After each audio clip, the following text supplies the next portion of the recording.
am a resident in Indiana, mostly north central Indiana.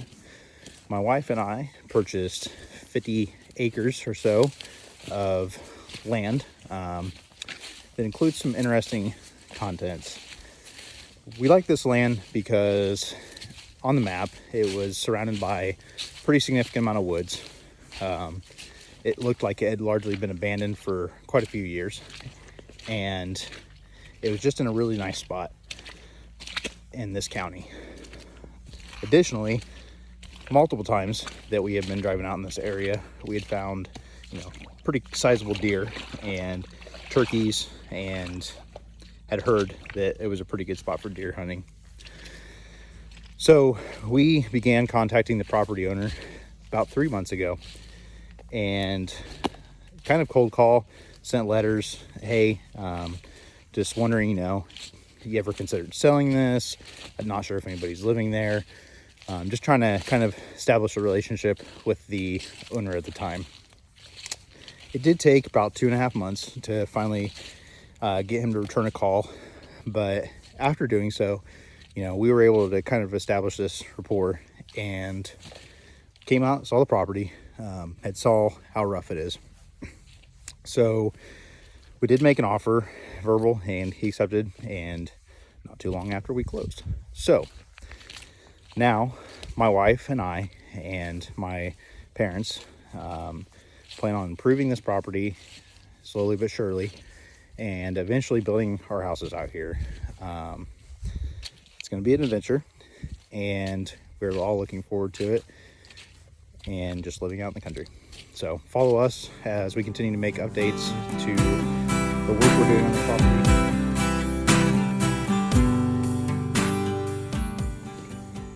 So people sometimes ask me, why did you buy essentially a meth lab?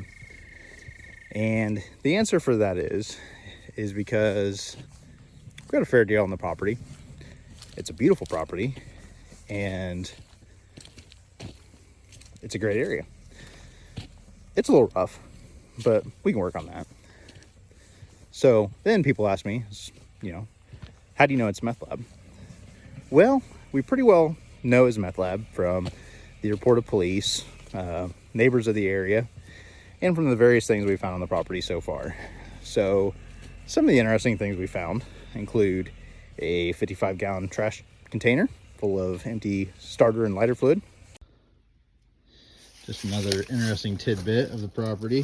Here we have an entire 55-gallon trash can full of empty lighter and starter fluid. The stolen CFS tank that was half full of anhydrous ammonia.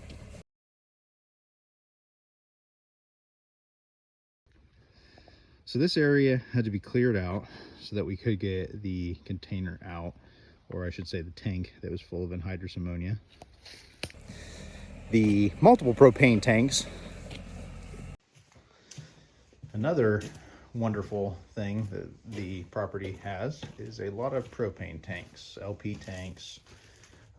It's not hard to infer what they were using those for. Definitely cooking up meth at one point. Here we have a wonderful liquid in a bottle that is not marked or labeled, so we eventually have to find out what we want to do with materials such as that. The previous tenants had multiple methamphetamine charges in the past, so yeah, I would say fairly confidently that this property was definitely a large meth lab at one time.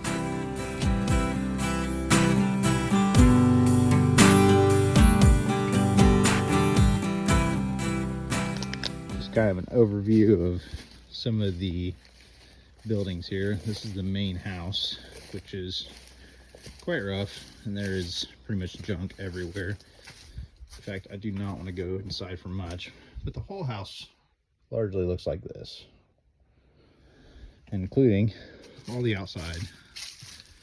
Every single outbuilding that is here is pretty well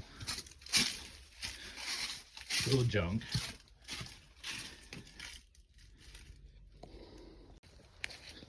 Just some more of the trash on the property. There are probably enough tires to fill 2 semi trucks scattered throughout this area.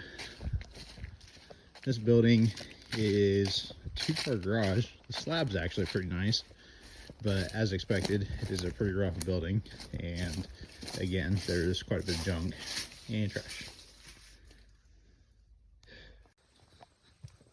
This is what used to be an old implement shed. It is obviously seen better days, but a lot of the back wall metal is still good, so we will definitely use that for either rebuilding or using for another project. Again, more trash and tires. We kind of come over to the barn. So you'll notice that the doors have been cut off. Yes, we did do that. The track that was up there when we first got this property was inhibited by some grapevines that had grown up there, so we'll be trying to replace those doors. The inside of the barn, where the plow and 4-wheelers are, this was entirely covered to trash, about waist deep. So we've cleared this area out for some equipment, but as many of the areas of the barn have yet to be cleaned up. The barn itself is in pretty good shape. It's okay. Again, we have more trash in this area. Just more brush. We've already burned quite a bit of brush, and we've started a pile of just scrap metal that eventually we'll take in. Obviously more tires. And we have the pleasure of a nice mobile home here. There just actually happens to be a little better shaped one behind it, but they are obviously both non-usable.